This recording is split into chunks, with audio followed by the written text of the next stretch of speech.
తెలంగాణలో ఎటు చూసినా యూరియా కొరత ఏమిటంటే ఈ కాంగ్రెస్ గవర్నమెంట్ వచ్చి 2 సంవత్సరాలు వస్తున్నది. ఒక సంవత్సరం యూరియా కొరత అనేది బాగానే ఉండే, యూరియా రైతులకు కావాల్సినంత దొరికేది. కానీ ఇంకో సంవత్సరం వచ్చేసరికి యూరియా కొరత అనేది ఏర్పడింది. ఈ కాంగ్రెస్ ప్రభుత్వం ఏం చేస్తున్నది, రైతులకు కావాల్సిన యూరియా కూడా సరఫరా అనేది చేయడం లేదు. వాళ్ళు ఏమైనా యూరియా అనేది పుక్కెనికి అయితే ఇవ్వడం లేదు కదా, మేము మా రైతులు డబ్బులు ఇచ్చే చెల్లిస్తున్నాం కదా. ఈ యూరియా కొరత అనేది ఎట్లా ఉన్నదంటే వరద బాధ్యతలకు పులిహోర పంచినట్టు పంచుతున్నారు, యూరియా కూడా అలానే పంచుతున్నట్టు ఉన్నది. కావున ఇక వచ్చే సంవత్సరం అయినా వచ్చే ఈ ఖరీఫ్ సీజన్లో అయినా ఇంతగానం యూరియా అనేది కొరత అనేది ఏర్పడకుండా ప్రభుత్వాన్ని మేము కోరుతున్నాం. కావున ఇప్పటికే రైతులు చాలామంది ఆత్మహత్యలు చేసుకుంటున్నారు అప్పుల వల్ల. అది ఇక యూరియానే ఎక్కువగా ఏ పంటలోనైనా మనం వాడేది ఎక్కువ శాతంగా యూరియానే. అది కావున యూరియా అనేది లేకపోతే ఆ పంట ఎలా ఎదుగుతుంది, రైతులు ఎలా సంతోషంగా ఉంటారు, ఇక మీరే చూడండి. కావున వచ్చే సంవత్సరం నుంచైనా యూరియా కొరత అనేది ఏర్పడకుండా చూడాలని మేము ప్రభుత్వాన్ని కోరుతున్నాం. ఇంకో ఏమిటంటే ఇక ఈ పట్ట ఉన్న రైతులకే యూరియా దొరకడం లేదు. ఇక కౌలకు చేస్తున్న రైతుల ఇక వాళ్ళు ఏమైపోవాలి. కొంతమంది రైతులకి భూములు ఉండవు, ఎక్కువ శాతం కౌలు పట్టి చేస్తుంటారు. ఒక 10 ఎకరాలు పట్టిన ఆ రైతు పరిస్థితి ఏమిటి, ఆయనకు యూరియా దొరకకపోతే ఆయన ఎలా బతుకుతాడు. కావున ఈ యూరియా కొరత అనేది ఉండకుండా చూసే బాధ్యత ప్రభుత్వం అనేది.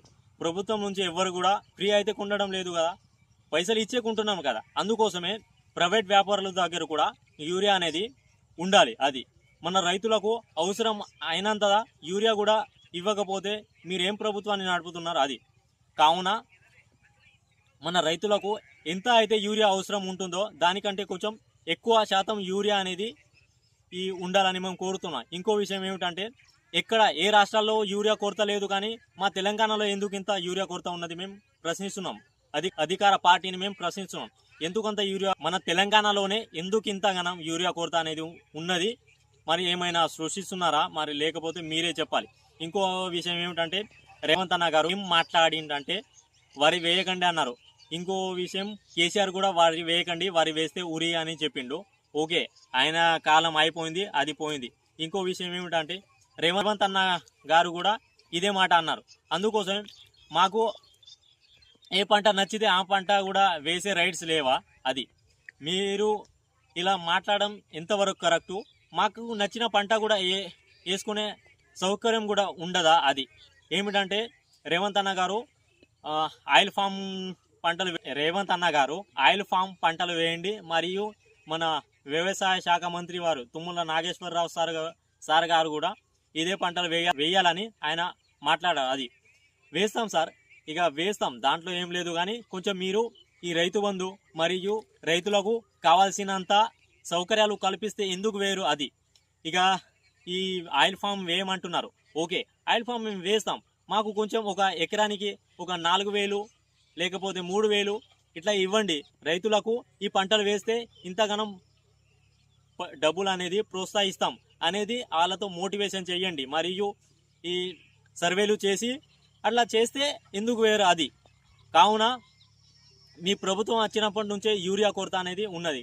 కావున ఈ యూరియా కొరత అనేది ఓన్లీ తెలంగాణలోనే రైతులు ఎక్కువగా మాట్లాడుతున్నారు యూరియా కొరత. కావున ఈ వచ్చే సీజన్ నుంచైనా ఈ యూరియా కొరత అనేది ఏర్పడకుండా చూడాల్సిన బాధ్యత తెలంగాణ కాంగ్రెస్ పార్టీదే. అందుకోసమే మా రైతుల నుంచి నా యొక్క ఎంతో కృషితో ఈ వీడియో చేయడం. చిన్న ఉదాహరణ చెప్తాను. మాది కొమురం భీం డిస్టిక్, కౌటాల మండలం, వీరవెల్లి గ్రామం.